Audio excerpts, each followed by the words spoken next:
Alam nyo ba na 3 ingredients lang ang ginamit dito para makagawa ng Graham Donuts? At in fairness ang sarap na niya kahit 3 ingredients lang ang ginamit. At gustong-gusto din ito ng mga bata kaya pwedeng-pwede mo din itong ibenta. At itsura pa lang nito talagang mapapabili ang mga bata. Kailangan lang natin ng 200 grams crushed Graham. Ilagay lang natin to sa bowl.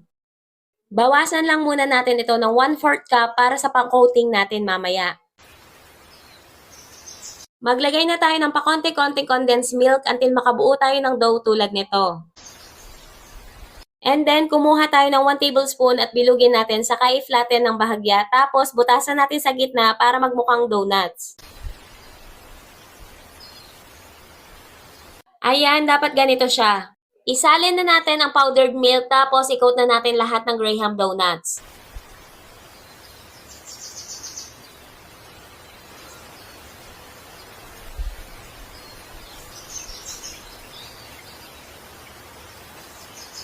At eto na ang ating finished product. Sana ay may try nyo to mga kakusina.